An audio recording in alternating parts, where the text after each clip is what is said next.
Bienvenidos a Angularidades, donde estaremos conversando sobre temas alrededor del framework de desarrollo Angular para crear aplicaciones web. Camila Alonso, permíteme presentarte ante quienes aún no te conocen. Eres originalmente de Boca de Camarioca, cerca de Varadero, Cuba, y actualmente resides en Miami. Estudiaste ingeniería en control automático, tienes experiencia en marketing de productos digitales, trabajas para Accenture como desarrolladora de aplicaciones y actualmente estás enfocando tu carrera profesional hacia la rama de la computación en la nube y el campo de la inteligencia artificial. Muchísimas gracias por haber aceptado la invitación a este episodio que hemos estado preparando poco a poco desde hace un par de meses, así que bienvenida. Muchísimas gracias, Alejandro, por invitarme a tu espacio para hablar de estos temas un poco más a profundidad y por permitirme compartir mi visión de cómo yo veo la industria de la tecnología en la actualidad. Gracias a ti. Y bueno, ¿qué habilidades previas en la gestión y desarrollo de productos digitales consideras esenciales para adentrarse alguien en el mundo del machine learning o como se dice en español, del aprendizaje de máquinas y otras disciplinas de la inteligencia artificial? Bueno, la inteligencia artificial y el machine learning son bastante nuevos en lo que se conoce como mainstream en la industria. O sea, hay mucha gente que ha estado estudiándolo y experimentándolo desde hace tiempo, pero realmente esta explosión más masiva que va a girar muchas profesiones hacia la inteligencia artificial está ocurriendo desde hace muy poco. Entonces, para mí van a haber un set de transferencia de habilidades de todas las profesiones que se pueden aplicar a la inteligencia artificial. En mi experiencia personal, como yo tengo un background de web development y de marketing de productos digitales en general, desde hacer el research, idear la solución, llevar a cabo todas las etapas de ese desarrollo de producto también, ¿no?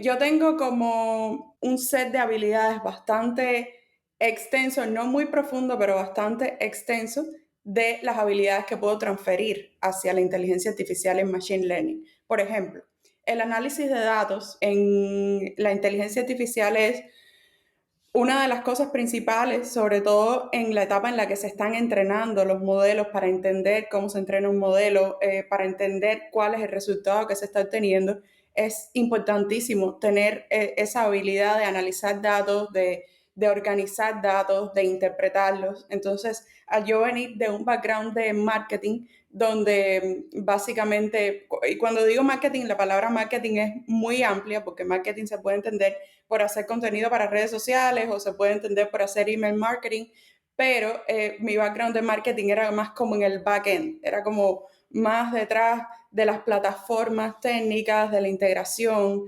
de los números, de los ads, o sea, de todas estas ads de Meta y de Google. Entonces estoy bastante familiarizada con interpretar los números.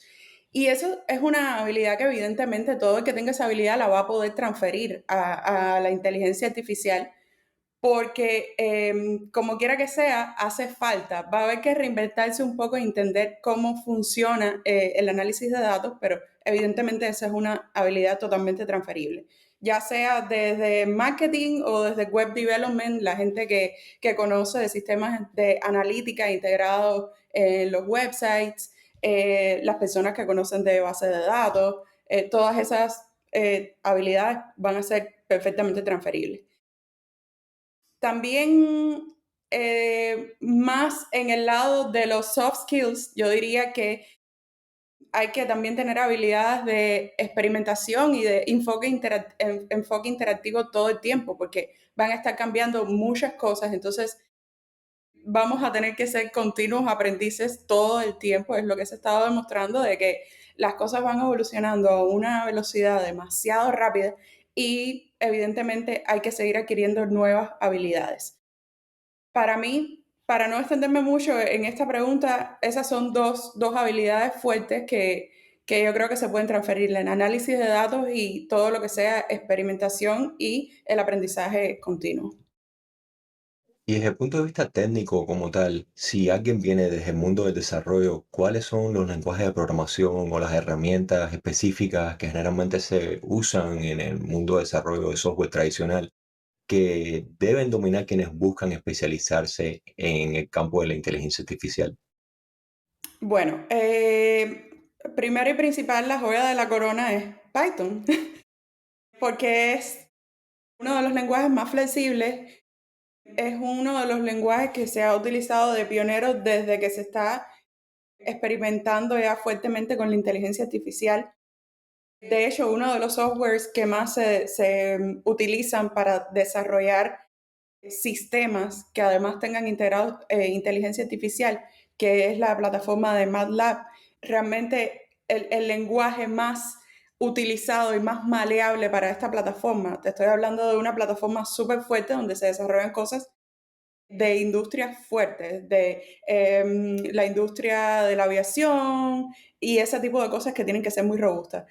En esa plataforma, el lenguaje mayormente utilizado es Python, así como el lenguaje que se ha utilizado muchísimo para utilizar los diferentes modelos que han ido saliendo. Es un lenguaje muy maleable para experimentar con la inteligencia artificial. Pero bueno, también se van a utilizar otros tipos de lenguaje y otros tipos de lenguajes también van a ser transferibles a la inteligencia artificial. Estamos hablando, por ejemplo, de C++, un lenguaje orientado a objetos, que muchas cosas están basadas y están hechas, muchas cosas grandes que hay ya están hechas en C++, y ahora con la inteligencia artificial se va a poder potenciar y se va a poder mejorar todo lo que está hecho en C++, y además se van con los nuevos agentes, que bueno, eso lo vamos a tocar más adelante, pero con los nuevos agentes se va a poder adaptar todo lo que está en C++ a trabajar con una inteligencia artificial integrada y no solamente basándose en los prompts. O sea que ya la inteligencia artificial va a formar parte del sistema. Por lo tanto, obviamente es importante tener conocimiento de C++, de la estructura de los software como tal, de ingeniería de software. También van a haber lenguajes como Java, por ejemplo, que van a seguir pudiéndose transferir a la inteligencia artificial. Creo que puede haber una gama, pero si me preguntaran, para mí el más fuerte es Python, Exacto, las definitivamente. estadísticas lo muestran, la curva está creciendo en relación a la adopción de Python, comparado con JavaScript, que había sido el anterior rey o lenguaje de programación en cuanto al nivel de adopción en el mercado. Mira, JavaScript no lo mencioné, pero bueno, también obviamente es uno importante, pero Python, más allá de lo maleable y lo cómodo que es de trabajar, es además un lenguaje que se ha utilizado en muchas cosas de integración. Por ejemplo, en mi experiencia con la automatización de marketing, Python es un lenguaje que se utiliza muchísimo para hacer todo lo que tiene que ver con el backend de la automatización, para integrar plataformas como lo que ahora son muy conocidas como Zapier o Make, que son plataformas que se dedican a integrar varios sistemas juntos con una capacidad súper complicada de API management y todo eso. Ahí siempre ha sido muy cómodo y siempre se ha utilizado Python. Entonces, lo que ha demostrado que eso es un lenguaje que es muy versátil a la hora de integración. Y la integración es una de las cosas que más preocupa ahora en la era de la inteligencia artificial, porque muchas cosas se van a crear desde cero, pero muchas cosas que se hagan nuevas se van a integrar a cosas que ya existen. Hay sistemas muy robustos ya que están corriendo en otros lenguajes, que tienen una arquitectura que es muy difícil de cambiar a estas alturas. Entonces la integración es una de las cosas principales y yo creo que eso también contribuye a la popularidad de Python en el mundo de la inteligencia artificial. Exacto. Si eres desarrolladora o desarrollador web, echarle un vistazo a todo ese tipo de paradigmas diferentes que no son solamente ejecutados ahí en el lado de un navegador, como ocurre en el caso de los scripts de JavaScript.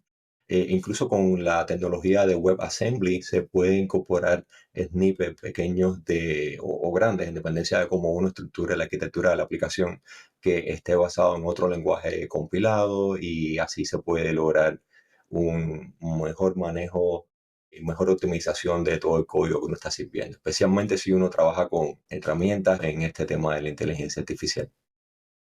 Definitivamente. También quería mencionar que hay herramientas desde el punto de vista técnico que no son lenguajes, pero a lo mejor son bibliotecas para dar una idea más o menos de dónde se puede buscar información o de dónde se puede utilizar información. Hay bibliotecas muy grandes de open source, de código abierto, como por ejemplo TensorFlow, que es de Google.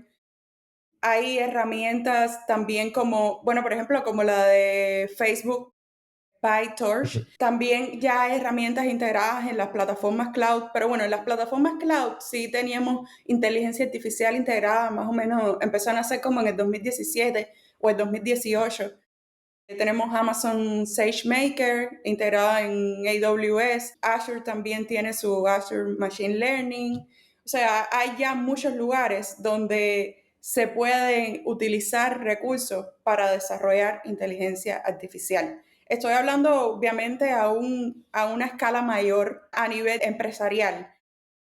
Por supuesto, para hacer cosas menores, para experimentar, para estudiar, hay muchísimos sitios y muchísimas bibliotecas y muchísimos modelos que están surgiendo que se pueden utilizar desde el punto de vista del nivel de experimentación y de aplicaciones más pequeñas. Exacto.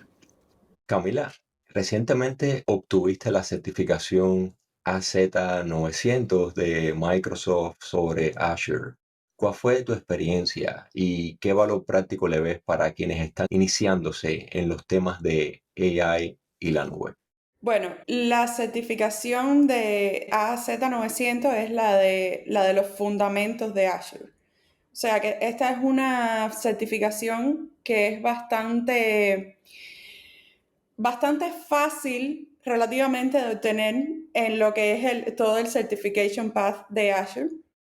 Es la primera, no es necesaria, no es un punto necesario para poder seguir el camino de certificaciones de ellos, pero es una buena certificación cuando realmente nunca has trabajado en plataformas cloud.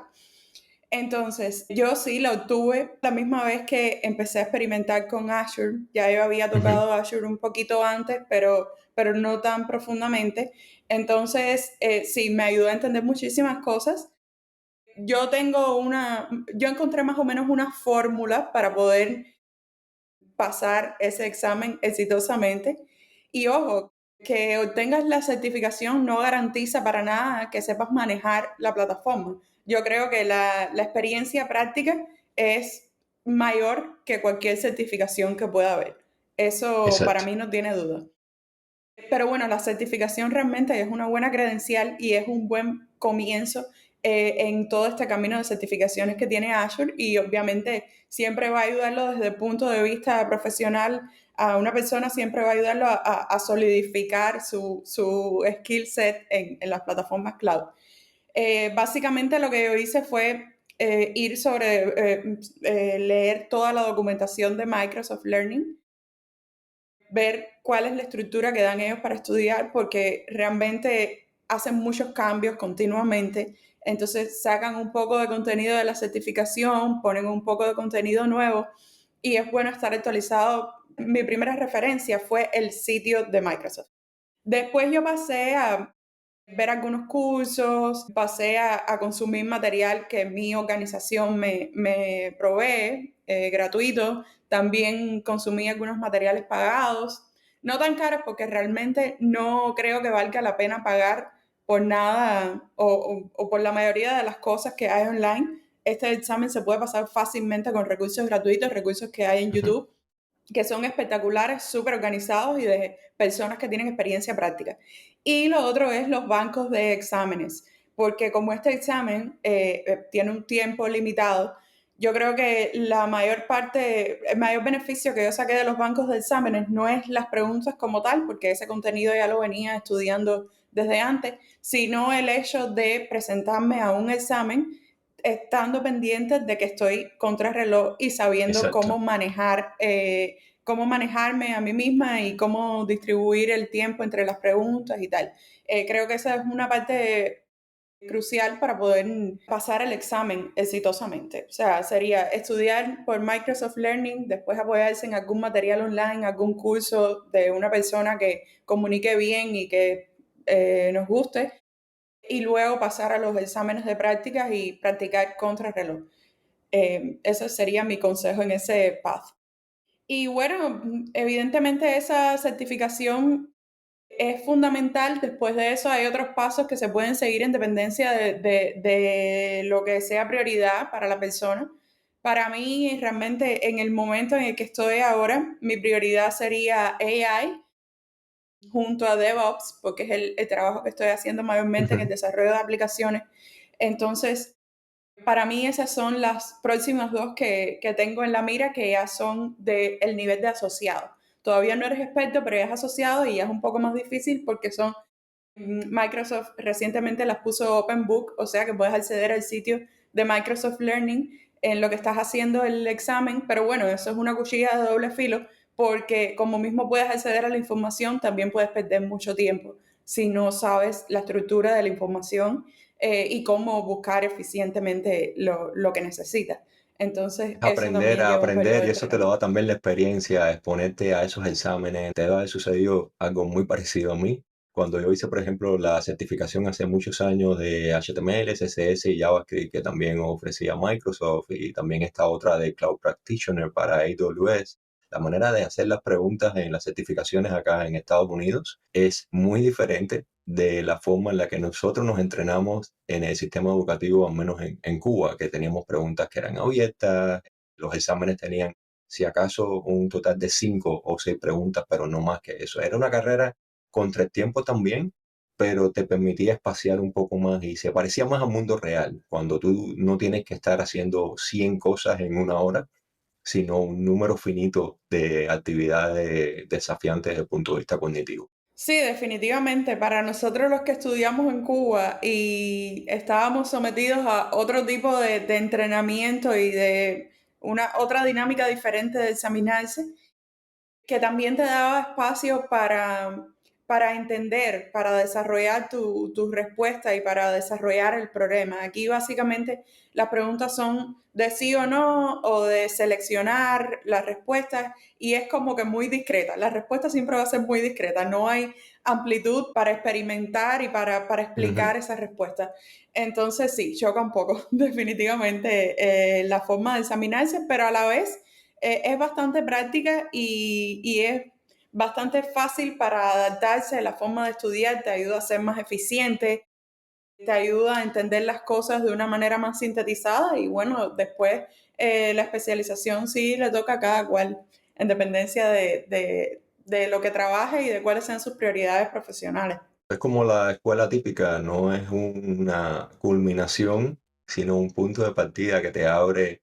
Las certificaciones empiezan a abrirte un mundo grande de conocimiento y también de oportunidades. No quiere decir que con la certificación, como mismo habías mencionado antes, ya tengas ya un caudal de datos a tu alcance para poder hacer proyectos en el mundo real o que sencillamente le presentes a alguien que se certificaste y eso te dé una entrada directa a un trabajo que mientras más alta sea la certificación, debe haber una correlación, supongo, me imagino, con la capacidad que puedas tener de competir contra otros candidatos al mismo rol. No es lo mismo una persona que tenga una certificación muy alta, que se esté presentando y también que lo muestre en las entrevistas técnicas que otra persona que no haya tenido la oportunidad de transitar por ese camino. Definitivamente. Por eso para mí la experiencia es la prioridad y es también lo que uno debe buscar. Y de hecho en YouTube hay mucho contenido que son personas preparándose para los exámenes de Azure, pero desde el punto de vista de proyectos.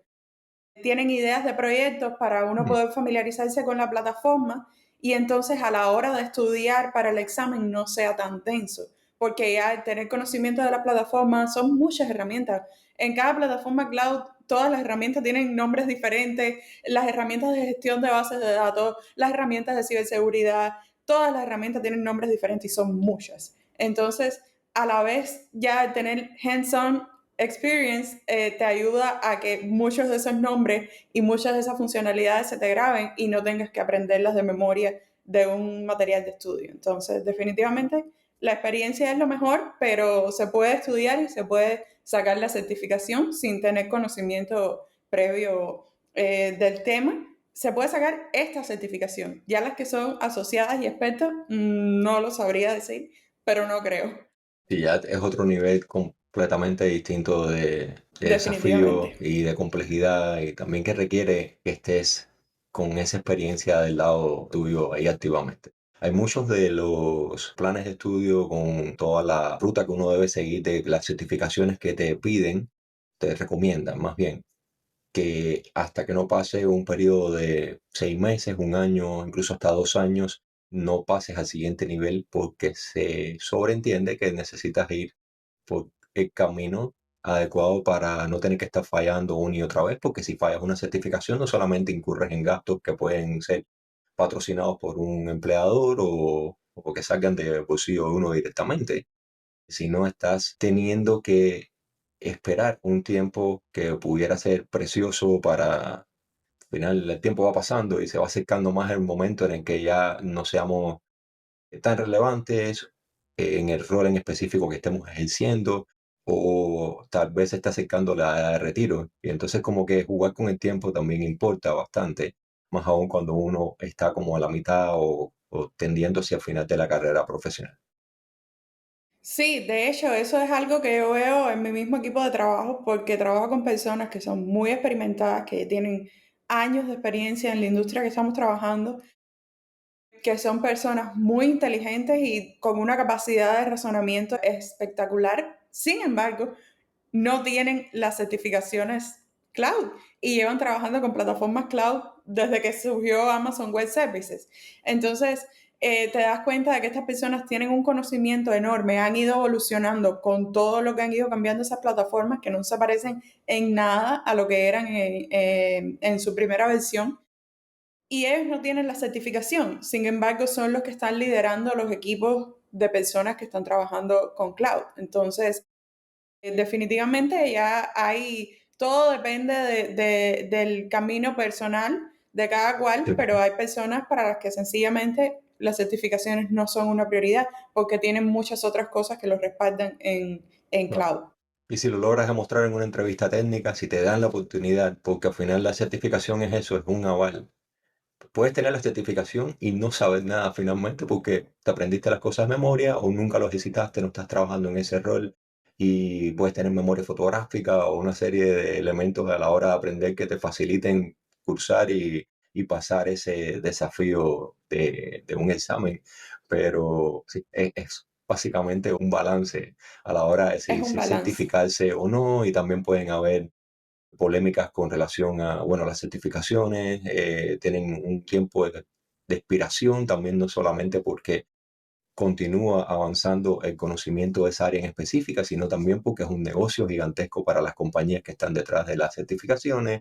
Y bueno, todo un rollo y una polémica Sí, grande. incluso aunque estamos hablando de que hace falta experiencia, yo no quiero comunicar que si no tienes experiencia no deberías tomar la certificación. De hecho, es un muy buen paso. Las personas que quieren adentrarse en el mundo del cloud, que quieren conseguir una posición de trabajo que probablemente sea entry level para poder aprender, es una muy buena certificación, tanto la de Azure como la de Amazon Web Services o la de Google Cloud Platform. Es una muy buena certificación tener las fundamentales, porque te dice que tienes un conocimiento fundacional para entonces empezar a adquirir experiencia en esa esfera. Pero no quiere decir que si no tienes experiencia no debas sacarla, para nada. Yo, de hecho, me saqué la certificación y junto he estado, a la par he estado aprendiendo de esta plataforma y me ha resultado bien. Y en el día a día, en tu trabajo, basado en la experiencia que has podido adquirir en los últimos años, ¿cómo es que crees que los cambios súper acelerados que van a una velocidad indescriptible en la inteligencia artificial estén reconfigurando los roles de ingeniería, los de gestoría de productos digitales en general? ¿Cómo eso nos está afectando, solo a la industria, sino a nivel personal? Bueno, Todavía eso está por ver porque realmente el gran cambio que se espera todavía no ha pasado, va a empezar a pasar gradualmente en que todos los roles se van a ir transformando, pero evidentemente todo el mundo que trabaja en ingeniería de software y en ingeniería de otros campos, ¿por qué no? Y en la gestoría de productos digitales, el desarrollo de productos digitales y también el project management. Todo el mundo ha ido integrando gradualmente la inteligencia artificial. Yo no conozco una persona que trabaje en este tipo de industria o de este tipo de esfera que no haya integrado la inteligencia artificial a su día a día, pero se esperan que hayan cambios más fuertes todavía en las funciones fundamentales del rol de cada cual. Porque, por ejemplo, ahora con los agentes AI van a cambiar muchas cosas. ¿Cómo funcionaba hasta ahora lo que teníamos pensado como AI? Por ejemplo, yo que soy desarrolladora, me auxiliaba de herramientas de AI, ya fuera ChatGPT o Copilot, de la herramienta que cada cualquiera. Y te asesoras de esa herramienta para crear código, para mejorar tu código, para debuguear código, para todo lo que sea mejorar ya lo que estás haciendo o crear cosas nuevas, pero siempre basado en un prompt. Tú tienes que proveerle un prompt a la inteligencia artificial. ¿Qué pasa? Ahora con los agentes nuevos, vamos a ver que la inteligencia artificial ya no solamente va a ser a base de prompts, ya se va a poder integrar en los sistemas que ya tenemos existentemente y va a poder funcionar desde el punto de vista de la lógica de control del sistema.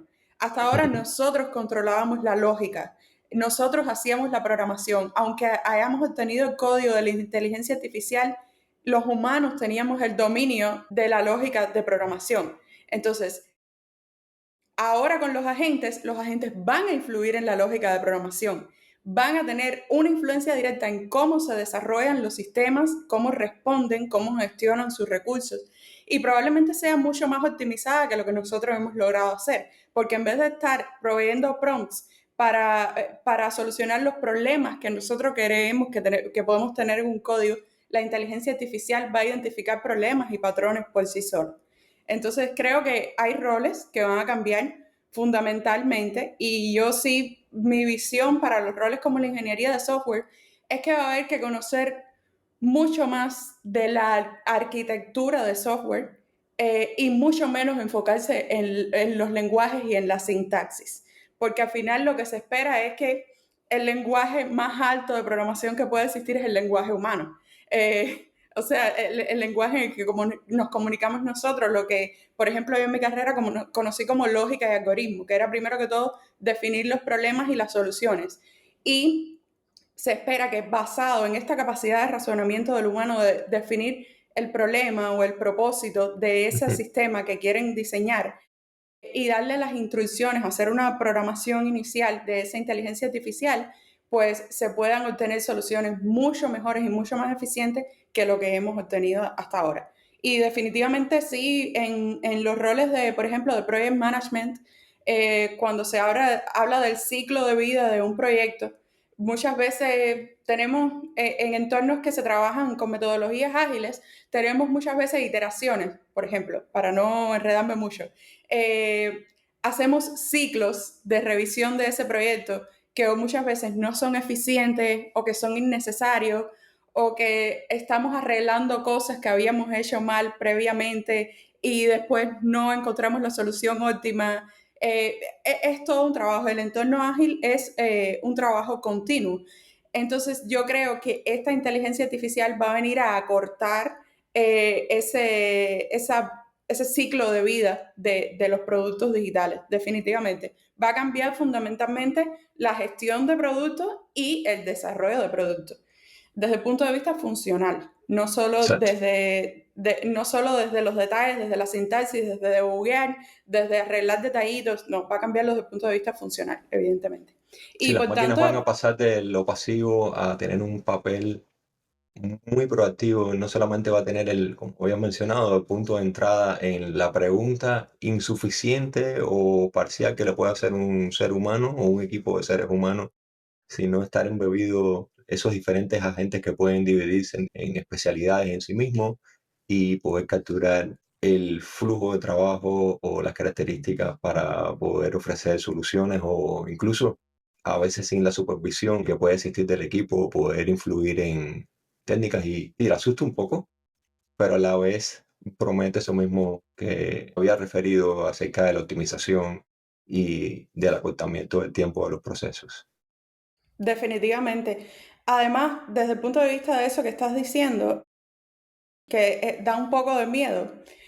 Cuando pensamos en miedo, pensamos en que evidentemente para mitigar ese miedo tenemos que controlar ese algoritmo de alguna forma, lo que me da la idea a mí de que van a surgir muchos puestos de trabajo que son asociados a la arquitectura de software, pero que tienen que ver con compliance. No, no sé cómo decir compliance en español, pero bueno, como estar dentro de las normas y dentro de las reglas de lo que se requiere. Cuando hablamos de compliance, hablamos de estar entre las normas y los requerimientos de un proyecto y lo que puede o no puede hacer un sistema, ¿verdad? Entonces, yo creo que van a surgir muchos roles que tienen que tener un background y un conocimiento de la arquitectura de software y de los posibles peores casos que puede tomar ese software para entonces mitigar esos casos con instrucciones que se le den a la inteligencia artificial desde el punto de vista de compliance. Evidentemente eso va a ser una cosa a medida que vaya aumentando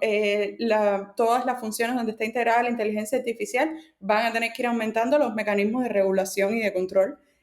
No solo a nivel general, porque lo que más oímos es a nivel general, el gobierno tiene que regular, el gobierno, pero a nivel individual de cada proyecto, de cada equipo de trabajo, de cada compañía, va a ser muy, muy necesario que haya un equipo de personas que mantenga esa inteligencia artificial en compliance con el resultado que se quiere, Si no se definitivamente. está afectando el negocio y puede que se resquebraje de alguna manera, no solo por malas decisiones de una inteligencia artificial que no fue lo suficientemente bien entrenada, como el mal uso intencional por parte de otros agentes que se incorporen a través de código malicioso o sencillamente que algo obstaculice o tenga conflictos a la hora de la comunicación entre diferentes agentes que puedan tener puntos y visiones difieran unos de otros. Es un tema No que nos va a sabemos. mantener pensando muchísimo Sí, por los siguientes años y para que hablar de décadas, porque no sabemos cómo va a lucir eso en un futuro. Cualquier cosa que estemos hablando ahora va a parecer insuficiente. definitivamente va a cambiar mucho, porque es que ni los líderes más grandes ahora mismo que están empujando esta esfera de la inteligencia artificial saben ni entienden todavía la dimensión de todo esto. Pero bueno, realmente para yo dar una idea más o menos de cómo yo pienso al respecto, yo tenía un profesor en la CUJAE espectacular que siempre nos hacía muchísimas historias. Él utilizaba mucho el storytelling para mantenernos entretenidos en la clase y mantenernos atentos a lo que él estaba diciendo. Entonces, él hizo una vez un cuento de dos compañías americanas que implementaron un sistema de roboces, o sea, dos compañías diferentes. Cada una implementó un sistema de roboces que respondían las llamadas y se comunicaban con los clientes y bueno, era un sistema automatizado. Y en esa experimentación, una de las compañías que implementa el sistema de robots llama a otra de las compañías que implementa el sistema de robots. Entonces, pero se llaman los robots entre ellos. Entonces empezaron a llevar un sistema de comunicación entre ellos dos que nadie pudo entender. Lo que te quiero decir es que cuando empiecen a integrarse agentes de inteligencia artificial dentro de estos softwares en los que trabajamos nosotros de diferentes lenguajes, de una arquitectura súper compleja, no se sabe hasta qué punto nosotros vamos a poder entender esos software. Va a llegar un momento en el que potencialmente ellos pueden hacerlo tan óptimo que consideren que los lenguajes en los que nosotros hemos estado programando no son óptimos y creen su propio lenguaje. Entonces, Nosotros realmente no tenemos se tanta sabe. redundancia en la manera de conversación, no solamente con utilizar palabras de relleno, sino tener que estar empleando en vez de algo súper optimizado oraciones largas para convencer a otros seres humanos o no tener que ir tan directo como pudiera ir una máquina. y también tener en cuenta la capacidad de comprender al interlocutor. Eso se reduce un tiempo que no tenemos Hay idea mucha, desde el punto de vista humano. hay mucha fricción y Ujú. mucha pérdida de información entre la persona que está hablando, la persona que recibe la información. Hay muchas formas la que la información se puede distorsionar o no puede llegar completa. Entonces, hay que Exacto. ver qué nivel de comunicación vamos a alcanzar con las inteligencias artificiales, pero evidentemente es algo para lo que por lo menos yo no estoy preparada todavía, no me imagino, no tengo la capacidad de imaginarme lo que va a pasar porque vienen cosas súper grandes. Mm. Y en los productos que nosotros utilizamos hoy en día, los productos digitales, ¿cómo está redefiniendo la industria del software la personalización impulsada por la inteligencia artificial que tenemos a disponibilidad hoy en día para ayudar a los usuarios a encontrar lo que necesitan? ¿Y cómo es que esos agentes proactivos de AI están o van a continuar arrancando la transformación de las interacciones entre el usuario y la máquina, esa barrera invisible que nos separa de ese otro plano, que no pertenece a este espacio, en comparación con las experiencias tradicionales a las que estábamos acostumbrados nosotros con productos digitales?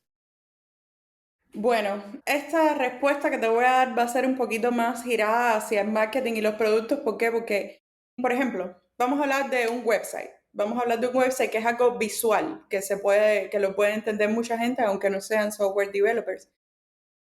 Para mí, la forma en la que los agentes van a transformar fundamentalmente los productos y las partes visuales, como por ejemplo un website, será que van a ser experiencias súper personalizadas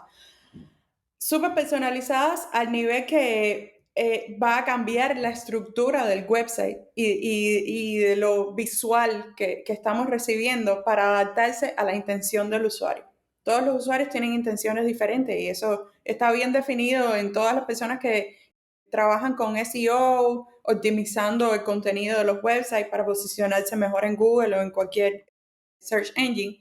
Está definido que el usuario tiene diferentes motivaciones o diferentes intenciones transaccionales, cuando están dispuestos a comprar algo ya que lo necesitan, otras informacionales, cuando están buscando, investigando, haciendo research sobre algo. Entonces, basada en esa intención de usuario y basada en las interacciones del usuario, la búsqueda, ya Google tiene un motor tan grande de búsqueda que evidentemente van a poder predecir cuál es la intención del usuario mucho antes de que entre al website, de hecho.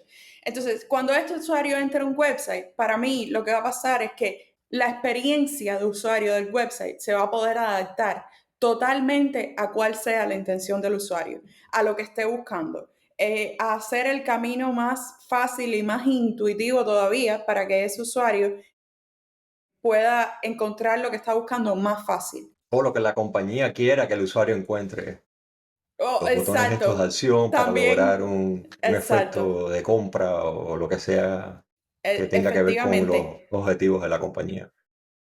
Lo que sí pienso es que hay cosas que no van a cambiar porque todo el que practica o estudia el UX design sabe que generalmente al usuario siempre hay que darle un sentido de control. Entonces, yo, aunque creo que las inteligencias artificiales van a modificar de manera fundamental, por ejemplo, los websites, creo que también van a seguir existiendo los sitemaps, seguir existiendo todo lo que determina la estructura de un website en su nivel más básico y en su nivel no visual, para que el usuario, incluso si no quiere hacer uso de todas esas recomendaciones y funcionalidades que le está dando la inteligencia artificial y quiera acceder por métodos tradicionales y sentir que tiene el control y que entiende lo que hay detrás de la pantalla, Claro. creo que eso no se debe eliminar. No creo que sea una buena práctica, por lo menos en estas etapas de experimentación, eliminar por completo el control del usuario en una interfaz.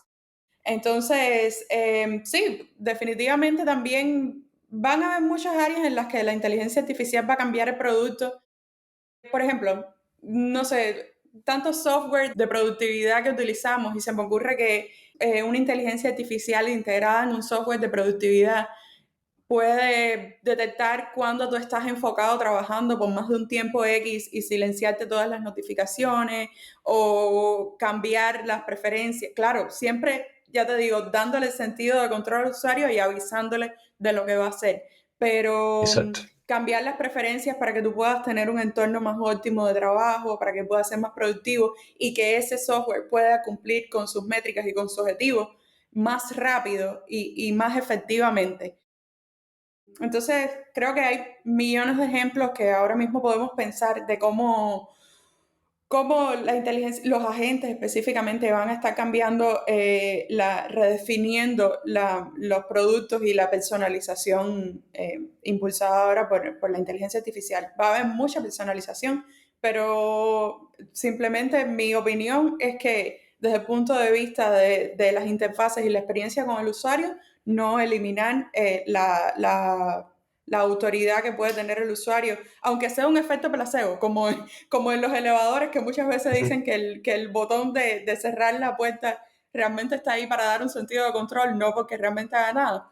Bueno, yo creo que también se debe seguir utilizando ese efecto placebo o no para darle sentido de control al usuario, porque Aunque mucha una de gente le las áreas asusta. que muy posiblemente se beneficien de este tipo de interacciones y de intervenciones de los agentes va a ser lo referido a la accesibilidad de un producto digital. Saber si el usuario prefiere una interacción que sea no visual, a lo mejor a través de un medio acústico o de algo áptico, táctil, o sencillamente conocer de antemano las restricciones o los requerimientos que pueda tener esa interacción entre un usuario con una discapacidad o sencillamente que trabaje en un entorno que no le permita ver una pantalla porque esté haciendo otra labor y ya lo sepa de antemano y le pueda ofrecer esa capacidad de interactuar con el sistema bien enfocado en garantizar que esa experiencia de usuario sea la más óptima posible. Sí, el tema de la accesibilidad, que es realmente tan complejo por el sentido de que hay muchas regulaciones y ya hay muchos requerimientos que tienen que tener los websites para poder cumplir con los estándares de accesibilidad, que si no los cumples puede inferir en cargos legales o, tú sabes, realmente tener menos prioridad en los algoritmos de búsqueda. Ujú. Entonces, creo que esto va a cambiar muchísimo, como tú estás diciendo, los parámetros de accesibilidad y la forma en la que nosotros desarrollamos la accesibilidad. No creo que ya haya que especializarse o alguien le tenga que dedicar tanto tiempo a los detalles de cada parámetro de accesibilidad, porque introduciéndole el concepto a estos agentes van a poder, basado en los diferentes tipos de personas, ya esta inteligencia artificial va a poder adaptar, evidentemente, como tú estás E diciendo, inferir la en tiempo experiencia de real, a lo usuario. mejor la persona comenzó a interactuar cuando todavía no era de noche y de pronto tiene que hacer cambios, ajustes que no solamente son de hardware y de que baje el brillo de la pantalla, sino que vayan cambiando alguna serie de condiciones en el lado del frontend dinámicamente. O si se pierde algún tipo de conexión, por ejemplo, con la red, limitaciones que puedan surgir ahí. Sí, es que es increíble la cantidad de casos de uso que le pueden surgir a uno en la mente, es demasiado porque no hay límites hasta ahora en lo que se puede mejorar un producto con este tipo de herramientas. Vienen cosas grandes y transformaciones de cómo interactuamos con los productos, de cómo tenemos una experiencia de usuario. Es definitivamente todo lo que puedo pensar. Y Camila, ¿qué habilidades crees que serán esenciales para poder continuar adaptándonos como desarrolladores, ingenieros, arquitectos de software a todo este sinfín de cambios? ¿Qué es lo que no debería cambiar en nosotros como humanos y cuáles son las cosas que, independientemente de lo confortable que uno pueda sentirse en un área en específico, deberíamos estar inclinándonos hacia otra manera de ver las cosas? Bueno, yo empezaría primero por las habilidades técnicas. Primero vamos a empezar por los hard skills. Yo creo que obviamente conocer y adentrarse en el mundo de machine learning, o sea, de interactuar con los modelos existentes que hay ya, Es un recurso súper valioso para todo el que quiere experimentar. Además está accesible, está totalmente accesible, todo el mundo los puede usar. Entonces, familiarizarse con las bibliotecas súper grandes que hay hasta ahora, con TensorFlow, con PyTorch, saber cómo interactuar con estos modelos. Para mí esa es una de las básicas, está en el top. También el diseño, va a ser muy interesante la relación del diseño de arquitectura en la nube con todas estas integraciones de agentes. ¿Por qué? Porque fundamentalmente todavía vamos a tener que tener conocimiento de cómo distribuir los recursos computacionales, porque la inteligencia artificial todo el mundo la ve como digital, pero detrás de eso hay muchos recursos computacionales que son físicos, son cosas físicas, tangibles. Van a haber muchos data centers, se están construyendo muchísimos data centers. Compañías que ya tienen experiencia en la construcción de data centers como Microsoft, Amazon, Google, son muy grandes y van a estar, obviamente, van a ser algunas de las que van a estar en el front line de todo este estudio de cómo distribuir mejor los recursos computacionales. Entonces yo creo que conocimientos de cloud y de la parte física de los recursos siempre va a ser importante. Van a estar surgiendo cosas súper interesantes como las personas que puedan también, teniendo conocimientos de la parte física, distribuir temas de energía, porque la energía es un tema muy grande en la inteligencia artificial. Actualmente, como mencionó el ex CEO de Google, Estados Unidos ahora mismo no tiene todo el potencial de energía que necesitaríamos o que estamos estimando para desarrollar toda esa inteligencia artificial que queremos desarrollar.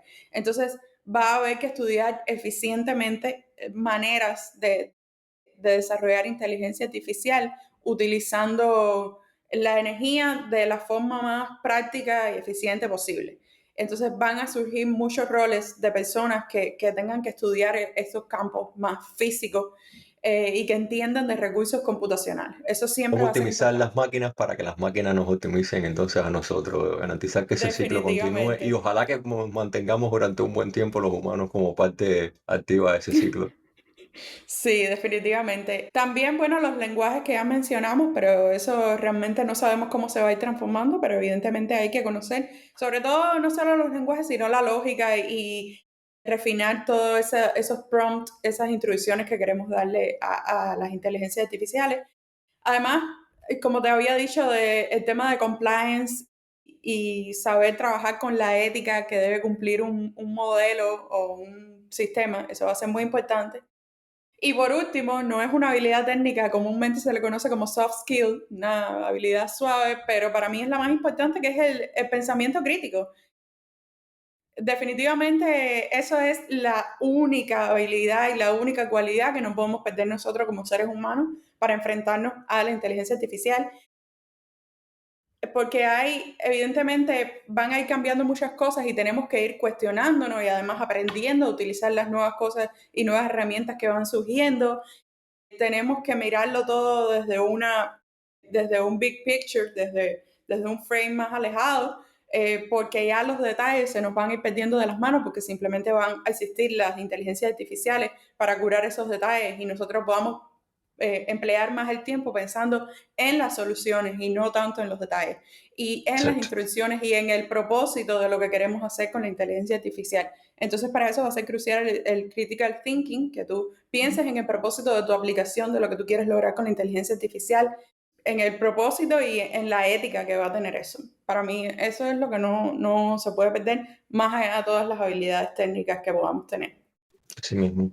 Y bueno, antes de concluir el episodio, para ir cerrando, ¿hay algo que piensas que se nos haya quedado mencionar? ¿Alguna cosa que quisieras destacar? Sí, yo diría no tenerle miedo al aprendizaje, estar más abierto al conocimiento, experimentar más. Por lo menos yo tenía en mi cabeza que mi sistema de aprendizaje era bastante rígido, era bastante por un camino y yo estudié ingeniería en control automático y yo iba a ser ingeniera en control automático y realmente el mundo se está abriendo a un espectro mucho más grande de lo que habíamos conocido hasta ahora y hay que tener una mente abierta, hay que seguir entrenándose y hay que seguir estudiando y experimentando, que es como más se aprende realmente.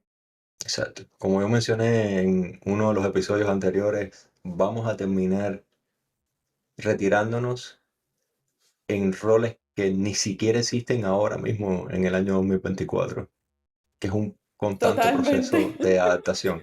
No tenemos ni idea de lo que va a pasar en un futuro y vamos a estar ahí para poder vivirlo, que es lo importante. Sí, es que ahora ya han surgido en los últimos años una cantidad de nombres de roles que a veces ni siquiera tienen o sea, no tienen un gran significado lo que están diciendo porque realmente varía mucho de compañía a compañía y de trabajo a trabajo lo que se hace bajo ese rol. Entonces, con tantos nombres raros, podemos estar convencidos de que van a surgir muchos más nombres y muchos más puestos, pero hay que estar envuelto de alguna manera tocando la inteligencia artificial. Y las cursos o no, las certificaciones van dando una idea superficial de por dónde la industria, un poquito atrasado, ¿no? Porque la industria se mueve primero y después salen las certificaciones para poder probar que uno tiene ese tipo de experiencia demostrable, pero sirve bastante para entender por qué caminos las grandes corporaciones están avanzando y adquiriendo talento. Así que siempre vale la pena, si no se pasa la certificación, pero al menos saber qué es lo que están pidiendo para poder estar ahí al día y mantenernos relevantes por un buen tiempo. Sí, totalmente. Hay que buscar los recursos para poder seguir activo aprendiendo e informándose. Vale, Camila, muchas gracias por todo lo que nos has aportado acá. He aprendido muchísimo y ha sido oro lo que has dicho acá durante esta conversación. Así que nos vemos pronto. Muchas Chao, chao. gracias, Ale. Bye. Gracias por escuchar este podcast y espero que te sean útiles los temas abordados durante el episodio. Si aún no te has suscrito, te invito a hacerlo para no perderte ninguno de los futuros tópicos relacionados con frontend, interfaces gráficas, arquitectura de software y desarrollo web a través de Angular.